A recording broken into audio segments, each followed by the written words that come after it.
एक बार की बात है, एक सबल नाम का लड़का था जो नगर में रहता था। वह अपने जीवन से बहुत निराश था। उसके पतन का कारण यह था कि अब तक वह अपने जीवन में कुछ नहीं कर रहा था। उसके माता पिता उसे ताने देते थे कि तुम्हारे सभी मित्र कुछ ना कुछ काम कर रहे हैं, लेकिन तुम अभी भी घर बैठे हो। दोस्तों के बीच भी अक्सर उसका मजाक उड़ाया जाता था। वह जहाँ कहीं जाता था तो लोग उससे पूछते थे कि आप क्या कर रहे हो। उसे यह बताने में बहुत शर्म आती थी कि वह कुछ नहीं कर रहा। उसने रिश्तेदारों से मिलना जुलना कम कर दिया और लोगों से मुलाकात भी बंद कर दी। वह ज्यादातर समय घर पर ही रहता था। वह अकेला रहता और भगवान को कोसता और अपनी किस्मत को दोष देता। अब उसे अपना जीवन जीने लायक नहीं लग रहा था। कभी कभी वह सोचता था कि कब वह कुछ करने योग्य होगा, और फिर उसने सोचा कि जीवित रहने से मरना अच्छा है। एक दिन वह अपने नगर की एक गली से गुजर रहा था। तभी उसने देखा कि एक गुरु दुहक पर उपदेश दे रहे हैं। वह भी उसी भीड़ में सबसे पीछे बैठ गया और गुरु का प्रवचन सुनने लगा। गुरु कह रहे थे कि दुहक एक शिक्षक की तरह है जो हमें जीवन की सच्चाई बताता है और हमें जीवन का सही मतलब सिखाता है। गुरुजी उपदेश दे रहे थे कि तुम चाहो तो कुछ भी हासिल कर सकते हो, और अगर चाहो तो एक कोने में बैठकर रो सकते हो। इन सभी बातों को सबल ध्यान से सुनाता जा रहा था, लेकिन शिक्षक की ये बातें उसे पसंद नहीं आई। उसने कहा कि कुछ भी सीखो, दुख दूर नहीं होता। दुख की पीड़ा अनंत होती है। ऐसा लगता है कि इसके बाद कुछ होने वाला नहीं है। इससे कुछ भी फर्क नहीं पड़ता। इसके सामने तो मौत भी छोटी लगती है। गुरु ने कहा, फिर मित्र दुहक क्या है? सबल ने अपनी सारी व्यथा प्रकट की और पूछा, मेरे दुख का कोई उपाय है? यह देखकर शिक्षक चित्रांकन करते हैं और कहते हैं कि तुम उस दिन मेरे पास आओ जब तुम्हारे जीवन में वास्तविक दर्द हो। सबल ने सोचा, क्या मेरा दुख नहीं है? क्या मैं जिस दर्द से गुजर रहा हूँ वह दुख नहीं है? मेरा दुहक कोई समझ नहीं सकता। जब माँ बाप नहीं समझते तो गुरु क्या समझेंगे? दुखों से व्यथित होकर सबल ने एक निर्णय लिया कि अब वह कुछ करना चाहता है। सबल ने एक छोटा व्यवसाय शुरू किया, पर उसे सफलता नहीं मिल रही थी। उसके घर वाले उससे पूछते थे कि वह क्या करने की कोशिश कर रहा है। वह अपने व्यवसाय में लगा रहा और धीरे धीरे उसे सफलता मिलती रही। फिर उसके व्यवसाय ने गति पकड़ी और केवल वह 3 वर्षों के भीतर में ही एक बड़ा आदमी बन गया। अब सबल के आसपास ऐसे कई लोग थे जो उसकी देखभाल करते थे। अब उसके परिवार के सदस्य भी उसका सम्मान करते थे। दिन ब दिन उनके दोस्तों की संख्या कम हो रही थी। अब वह अपनी जिंदगी से बहुत खुश था। उसके कुछ दोस्तों ने उसे सलाह दी कि आपको कितनी खुशी होगी अगर आप इस शहर और इस राज्य के सबसे बड़े बिजनेसमैन बन जाएं। आपका कितना बड़ा नाम होगा और स्वयं राजा भी आपसे दोस्ती करेंगे। लोग आपसे पैसा उधार लेंगे। दोस्तों की यह बात सबल के मन में घर कर गई। अब वह और पैसे कमाने की कोशिश करने लगा, लेकिन उसे यह सब बहुत जल्दी करना चाहिए था। वह समय बर्बाद नहीं करना चाहता था। उसका ज्यादातर समय इन सामग्रियों को प्राप्त करने में लग गया। इसलिए वह ऐसे काम करने लगा जो सही नहीं थे। उसने बड़ा उधार लेना शुरू कर दिया।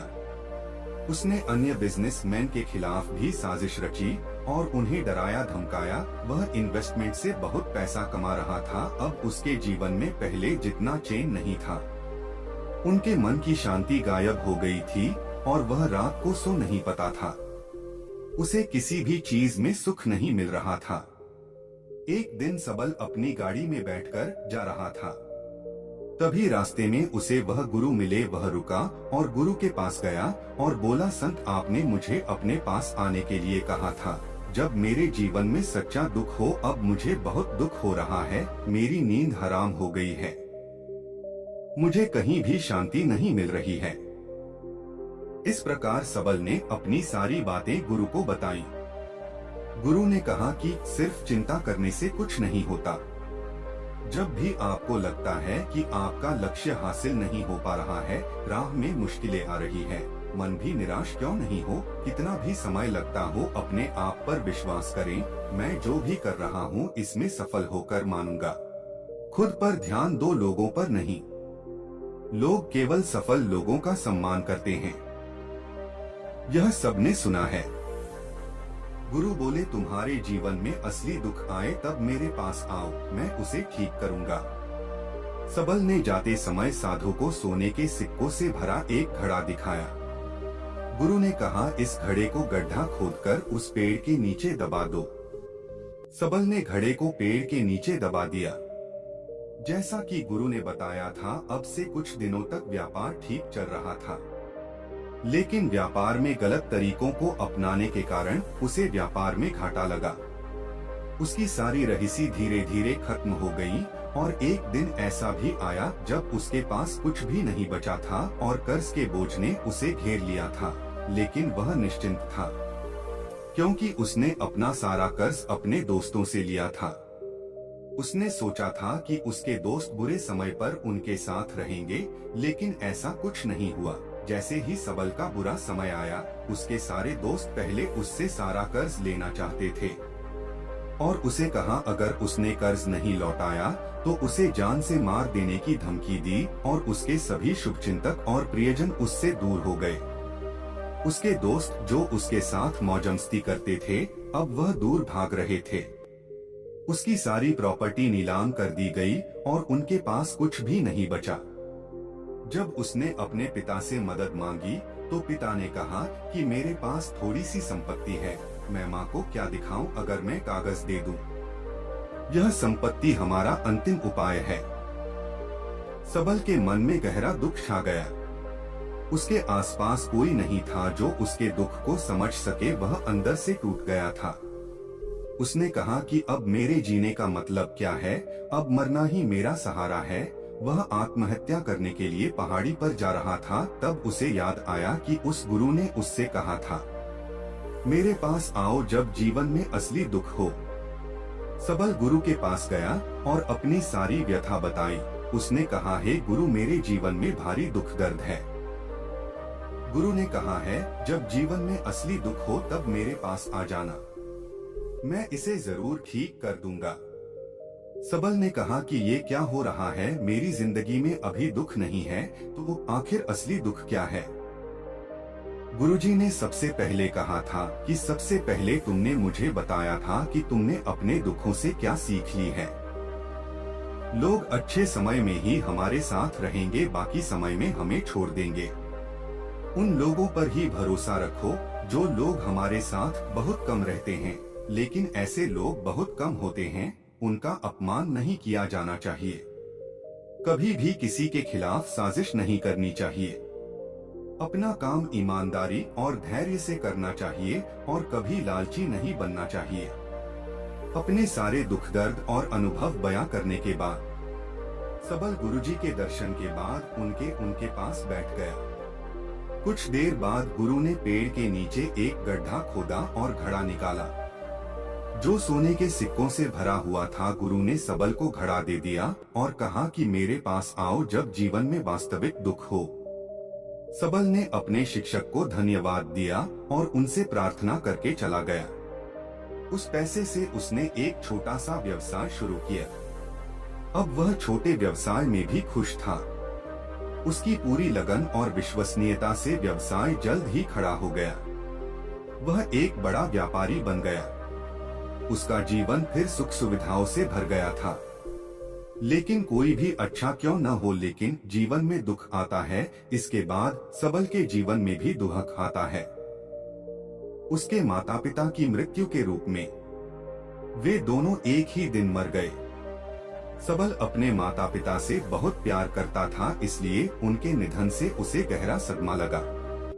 दोनों को श्मशान घाट ले गए जहां उनका अंतिम संस्कार कर दिया गया। वहां उसने अपने माता पिता का शव जलता हुआ देखा तो उसका मन उठ गया और उसके मन में कई सवाल उठे। वह घर वापस आ गया।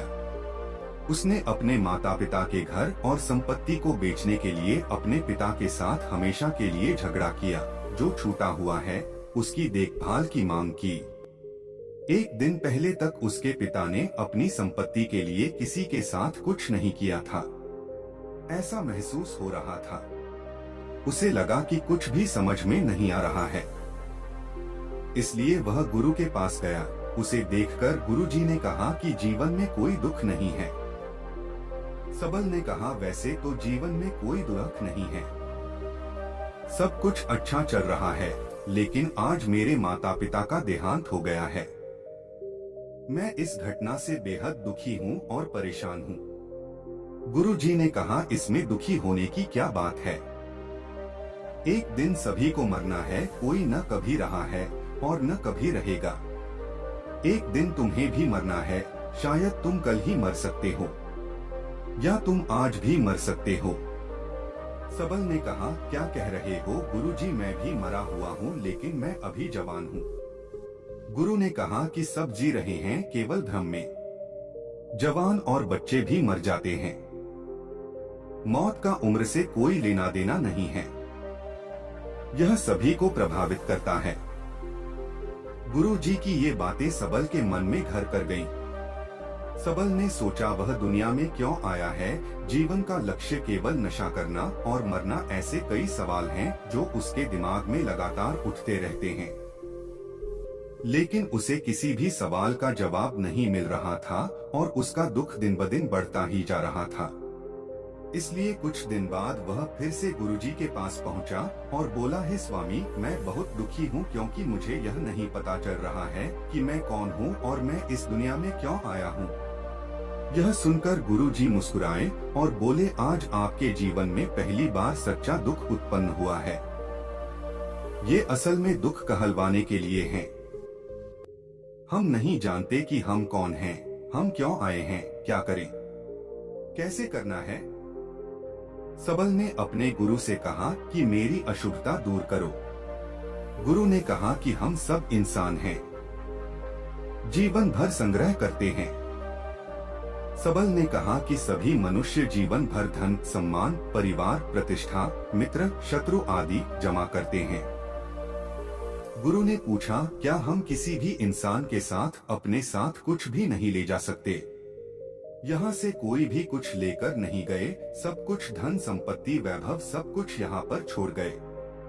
गुरु ने कहा, अब मेरी बात ध्यान से सुनो। इस दुनिया में हमें जो इकट्ठा करना चाहिए वह हम नहीं बनाते। चीजें हमारे जैसी होती हैं, लेकिन हम उन्हें देखने की कोशिश नहीं करते। हमें इस दुनिया में जो कुछ भी इकट्ठा करना है वह हम खुद हैं। हमें खुद को प्रशिक्षित करना होगा ताकि जब हम मरें तो हम एकजुट हो जाएं और खुद को अध्ययन में सक्षम बना सकें।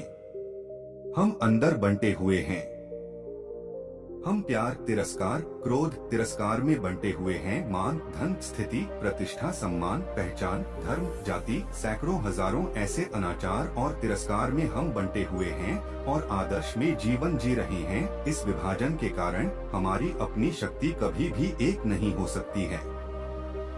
हमारी निजी शक्ति बनी हुई है, इसलिए हमारे पास उतना समय नहीं है, उतनी ऊर्जा नहीं है जिसे हम खींच सकते हैं और अपने भीतर वास्तव में धन, सम्मान और गुणों का अभाव देख सकते हैं।